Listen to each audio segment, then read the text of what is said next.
Hey guys, buckle up because today we're diving into some serious No Prep Kings action.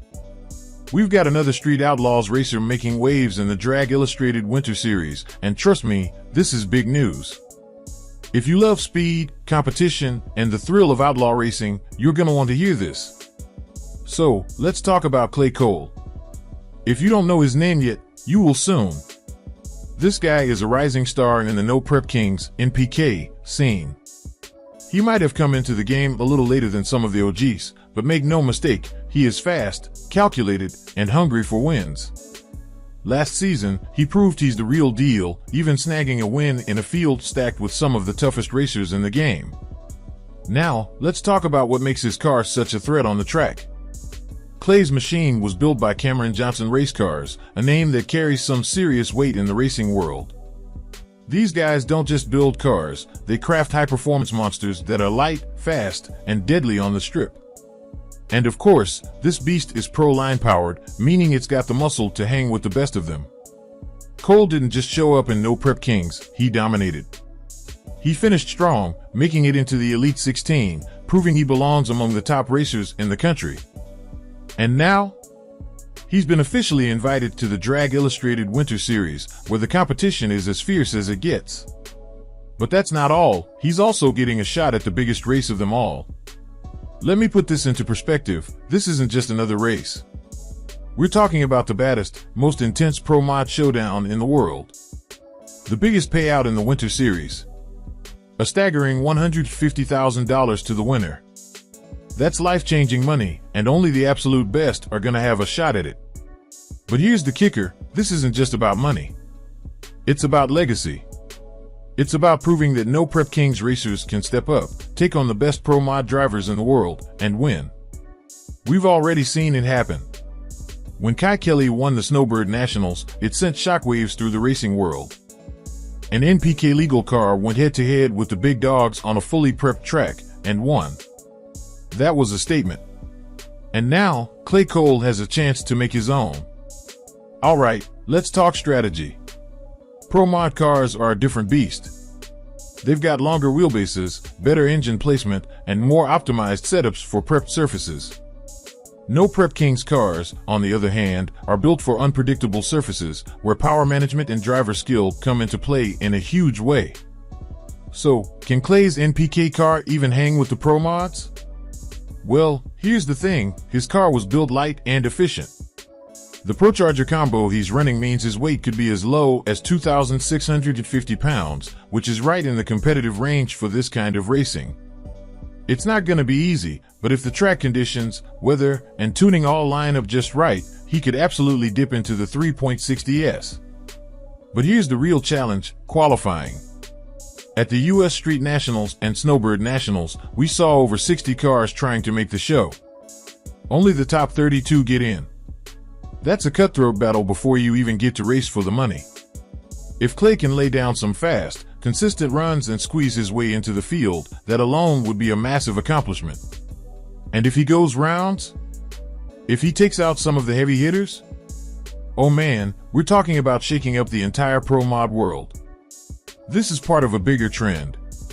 More and more Street Outlaws racers are stepping out of the no prep scene and proving they can hang with the best in prep track racing. We've seen it with Kai Kelly. Now Clay Cole is taking his shot. Who's next? This is what makes Street Outlaws so special. These guys aren't just racers, they're outlaws, constantly pushing the boundaries and proving the doubters wrong. They don't follow the traditional racing route. They show up, run their cars their way, and force the racing world to take them seriously. But let's break this down even further. Why is this so exciting for No Prep Kings fans? Simple. It's because the gap between no prep and pro mod racing is shrinking, and drivers like Clay Cole are leading the charge. For years, people said NPK cars couldn't compete on prep tracks, that the setups weren't optimized, that they were outgunned. But here we are, watching these racers prove the doubters wrong, one race at a time. And this isn't just about a single event. This is about changing the perception of what No Prep Kings racing is all about.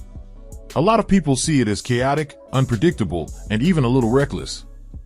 But what we're seeing now is that the drivers in this series are just as skilled, disciplined, and innovative as anyone in pro mod racing. They're not just throwing power at the track and hoping for the best. They're fine-tuning, testing, and adapting in ways that are seriously impressive. That's why Clay Cole getting this shot at the World Series of Pro Mod is such a big deal. If he makes a statement here, if he qualifies and runs competitive times, it's going to force a lot of people to reconsider what no prep racers are capable of. And if he actually wins rounds or even goes all the way, oh man, that would be one of the biggest moments in NPK history. But let's not get ahead of ourselves, this is going to be a brutal challenge. The Pro Mod field isn't just fast, it's stacked with some of the best racers in the world. These guys have been running on prepped surfaces for years, dialing in their cars specifically for that environment. Clay's stepping into their world, and he's got to adapt fast.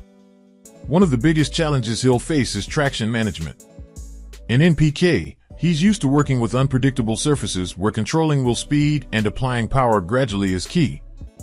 On a fully prepped track, the goal is the opposite. You need to put every bit of power down immediately without overpowering the track. That means a completely different tuning approach, a different mindset at the starting line, and zero room for mistakes. And let's talk about the competition for a second. We're talking heavy hitters, guys who have been running pro mods at the highest level for years. Names like Stevie Fast Jackson, Chris Thorne, and Spencer Hyde, these are drivers who live and breathe pro mod racing. If Clay wants to compete, he'll have to bring his A game. There's no easing into this. He's got to be deadly fast from the first qualifying pass if he wants a shot at making the field. But if there's one thing we know about Street Outlaws racers, it's that they don't back down from a challenge. They thrive under pressure. The fact that Clay is even taking this step proves he's got the confidence, the skill, and the drive to push himself into new territory. And honestly, that's what makes this sport so exciting. Watching these racers take risks, chase greatness, and prove people wrong, it's what keeps us glued to the action. And let's not forget, this is just the beginning. The more No Prep Kings racers step into these high-stakes pro mod events, the more we're going to see crossovers between the two worlds. This isn't just about one race, it's about proving that NPK isn't some second-tier form of racing, it's a breeding ground for some of the toughest, most adaptable racers out there. Clay Cole is just the latest to take on the challenge, but you can bet he won't be the last. If he finds success, we could see even more Street Outlaws names making the jump, turning the entire pro mod scene on its head. So, if you're a fan of underdog stories, high-stakes racing, and the never-ending battle between no prep and pro mod, this is a race you can't afford to miss. So, what do you guys think? Can Clay Cole pull this off? Will we see another No Prep Kings racer take out some of the biggest names in pro mod racing? Drop your thoughts in the comments, and let's talk about it. And don't forget, hit that like button, subscribe, and turn on notifications so you don't miss a second of the action. This is going to be one for the history books.